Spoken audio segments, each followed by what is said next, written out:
നമസ്കാരം. തൊടിയിലെ ചെടി എന്ന പരിപാടിയിലേക്ക് എല്ലാവർക്കും സ്വാഗതം. ദശമൂല ഗണത്തിൽപ്പെടുന്ന പാതിരിയെക്കുറിച്ചാണ് ഇന്നത്തെ തൊടിയിലെ ചെടിയിലൂടെ പരിചയപ്പെടുത്തുന്നത്. ബിഗ്നോണിയേസിയ ഫാമിലിയിൽപ്പെടുന്ന ഇതിൻ്റെ ശാസ്ത്രീയ നാമം സ്റ്റീരിയോസ്പെർമം ഒബ്ലനോയിഡ്സ് എന്നതാണ്. കേരളത്തിലെ കാടുകളിൽ ധാരാളമായി കാണപ്പെടുന്ന ഇവ ഒരു ഉത്തമ വാതഹര ഔഷധം കൂടിയാണ്.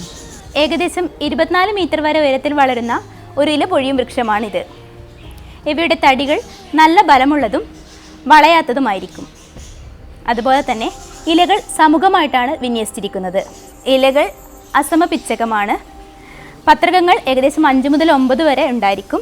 ഇവയിൽ ഓരോ പത്രകത്തിനും 10 മുതൽ 15 സെൻറ്റിമീറ്റർ വരെ നീളവും ഉണ്ടായിരിക്കും. താഴെയുള്ള പത്രകങ്ങൾ താരതമ്യേന ചെറുതായിരിക്കും. ഇവയുടെ പുഷ്പങ്ങൾ ശാഖാഗ്രത്തിൽ പൂക്കുലയായിട്ടാണ് കാണപ്പെടുന്നത്. പൂക്കൾക്ക് പീതവർണ്ണവും താമ്രവർണ്ണവും ഉണ്ടായിരിക്കും. ഇവയുടെ ഫലങ്ങൾ ഏകദേശം മുരിങ്ങക്കായുടെ ഫലം പോലെ നീളത്തിൽ 1/2 മീറ്ററോളം നീളത്തിലാണ് കാണപ്പെടുന്നത്. അവയ്ക്കുള്ളിൽ 15 മുതൽ 30 വരെ വിത്തുകളും അടുക്കിയിരിക്കുന്നുണ്ടാവും. ഇവ വേനൽക്കാലത്താണ് പുഷ്പിക്കുന്നത്. ഇവയിൽ ആൽബുമിൻ, പഞ്ചസാര, കൊഴുപ്പ് എന്നിവ അടങ്ങിയിരിക്കുന്നു. വേര്, പുഷ്പം, മരപ്പട്ട എന്നിവയാണ് ഇവയുടെ ഔഷധയോഗ്യമായ ഭാഗങ്ങൾ.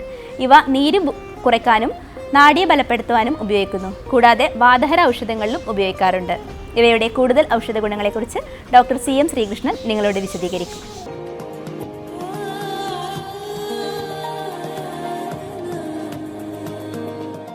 ഈ പാതിരി, പൂപ്പാതിരി എന്നൊക്കെ പറയും.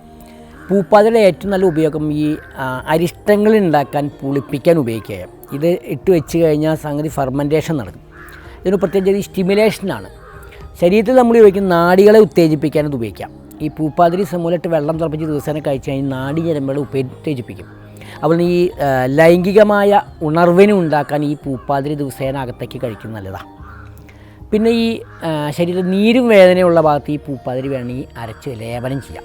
പിന്നെ ഈ എക്കിട്ടുണ്ടാവുക, ആഹാരം പെട്ടെന്ന് കഴിച്ചാലോ വെള്ളം കുടിച്ചാലോ എക്കിട്ടുണ്ടാകുന്ന ആൾക്കാർ, നിൽക്കാത്ത എക്കിട്ടാണെങ്കിൽ ഇത് ലേശം എടുത്തിട്ട് തേനിൽ ചാലിച്ചോ അല്ലെങ്കിൽ വെള്ളത്തിൽ തിളപ്പിച്ചോ കത്ത് കൊടുത്താൽ എക്കിട്ട് പെട്ടെന്ന് നിൽക്കും.